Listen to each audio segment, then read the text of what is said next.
Hello అండి, నా పేరు డాక్టర్ కారెడ్డి శ్రీధర్ రెడ్డి. నేను general laparoscopic surgeon and laser సర్జన్ని. నేను treatment range hospital KPHB road number 4 కూకట్పల్లిలో హైదరాబాద్లో అవైలబుల్గా ఉంటాను. సో ఫైమోసిస్ అంటే ఏంటి, ఈ ఫైమోసిస్ వలన ఎటువంటి ప్రాబ్లమ్స్ వస్తాయనేది వాళ్ళు తెలుసుకుందాం. సో ఫైమోసిస్ అంటే ఏంటి, ఈ ఫైమోసిస్ వలన వచ్చే కాంప్లికేషన్స్ ఏందనేది వాళ్ళు తెలుసుకుందాం. సో మగవారిలో అంగం ముందరున్న చర్మం ఏదైతే ఉందో దాన్ని మనం ఫోర్ స్కిన్ అంటుంటాం. దీన్నే ప్రొప్యూషల్ స్కిన్ అంటుంటాం. ఈ స్కిన్ ఏదైతే ఉందో ఫ్రీగా మూవ్ అవుతూ ఉండాలి, వెనక్కి ముందరికి ఫ్రీగా మూవ్ అవుతూ ఉండాలి.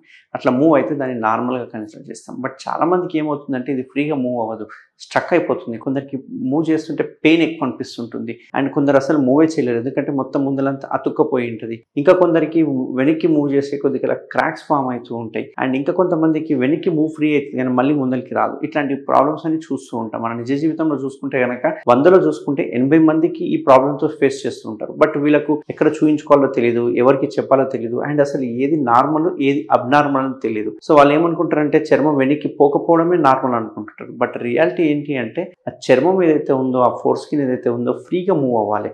అట్లా ముందుకు వెనక్కి ఫ్రీగా మూవ్ అవుతూనే మనం దానివల్ల ఇంటర్కోర్స్ చేసినప్పుడు పెయిన్ రాదు, ఇంటర్కోర్స్ చేసినప్పుడు ఎటువంటి బ్లీడింగ్ ఉండదు అండ్ మోస్ట్ ఇంపార్టెంట్ క్లీనింగ్ ఈజీగా ఉంటుంది. బట్ చాలా మందికి అట్లా వెనక్కి పోలేదనుకోండి, అప్పుడు క్లీన్ చేసుకోనికి రాదు అండ్ ఇంటర్కోర్స్ చేసినప్పుడు విపరీతమైన పెయిన్ ఉంటుంది. అట్లా పెయిన్ అనేది మైండ్లోకి రాగానే ఆటోమేటిక్గా ఆ ఎరెక్షన్స్ అనేవి ఆగిపోతుంటాయి, ఎరెక్షన్స్ అనేవి మెత్తబడిపోతుంటాయి, అంగం మెత్తబడిపోతుంటుంది.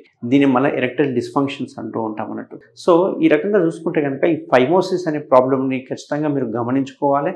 ఒకవేళ ఫైమోసిస్ కనుక ఉంటే తప్పకుండా సర్జన్స్ని కన్సల్ట్ అవ్వాలి. సో ఇక్కడ మన ట్రీట్మెంట్ రేంజ్ స్పెషాలిటీ ఏంటి అంటే ఈ ఫైమోసిస్ ఏదైతే ప్రాబ్లం ఉందో దానికి ఎటువంటి మందులు పనిచేయవు, 100% చికిత్సనే చేయాలి, అంటే సర్జరీ చేయాలి. ఈ సర్జరీ మనం చేసే సర్జరీ ఏదైతే ఉందో కేఎస్ఆర్ స్టేప్లర్ సర్కంసిషన్ సర్జరీ. ఇక్కడ ఈ కేఎస్ఆర్ స్టేప్లర్లో ఏమవుతుందంటే మనం వేసే కుట్లు ఏవైతే ఉన్నాయో మామూలుగా అందరు కన్వెన్షనల్ మెథడ్ వేస్తుంటారు. బట్ మనం ఇప్పుడు ఆ కుట్ల మెథడ్ కాకుండా పిన్స్ మెథడ్ వేస్తూ ఉంటాం అన్నట్టు. సో దీనివల్ల మనకు అడ్వాంటేజ్ ఏమవుతుందంటే ఎటువంటి మత్తు అవసరం లేదు, లోకల్ మత్తులోనే చేయొచ్చు. మామూలుగా కన్వెన్షనల్ మెథడ్ అయితే కనుక మనం నడుముకి మత్తు ఇవ్వాల్సి వస్తుంది, స్పైనల్ అనెస్థీషియా అంటుంటాం, అది దీనికి అవసరం లేదు.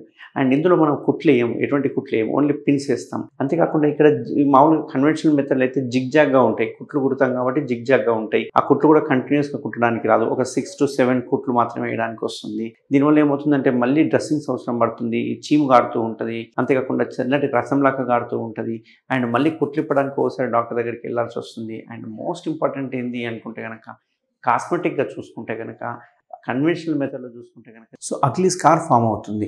సో దీనివల్ల చూసుకుంటే కనుక స్టేప్లర్లో అయితే కనుక ఒక లైన్ లాగా ఒక స్కార్ అనేది ఫామ్ అవుతుంది. అంతేకాకుండా దీనివల్ల ఎటువంటి పెయిన్ ఉండదు, స్టేప్లర్ వలన పెయిన్ ఉండదు, బ్లీడింగ్ ఉండదు అండ్ మోస్ట్ ఇంపార్టెంట్ ఏంటి అంటే డ్రెస్సింగ్స్ అవసరం లేదు, పథ్యం అవసరం లేదు అండ్ ఇంకా ఇంపార్టెంట్ థింగ్ ఏంటి అంటే ఇందులో ఎటువంటి బెడ్ రెస్ట్ అవసరం లేదు. బట్ అదే కన్వెన్షనల్ మెథడ్ చూసుకుంటే కనుక బెడ్ రెస్ట్ అవసరం పడుతుంది, పెయిన్ ఉంటుంది, డ్రెస్సింగ్స్ అవసరం పడుతుంది, అప్పుడప్పుడు బ్లీడింగ్ కూడా వచ్చే అవకాశాలు ఉంటాయి. సో ఇట్లా ఫైమోసిస్ అనే ప్రాబ్లం కనుక ఉంటే కనుక దానికి మనం ఓన్లీ సర్జరీ ఒకటే ఆప్షన్ ఉంటుంది. సో సర్జరీ ఎవరికైనా కావాలంటే కనుక నేను ట్రీట్మెంట్ రేంజ్ హాస్పిటల్ అవైలబుల్ ఉంటాను. మనం స్టేప్లర్ సర్కంసిషన్, దీన్నే మనం కేఎస్ఆర్ స్టేప్లర్ సర్కంసిషన్ సర్జరీ అంటారు. సో ఎవరికైనా ఇట్లా నీడ్ ఉంటే కనుక తప్పకుండా నన్ను కన్సల్ట్ అవ్వండి.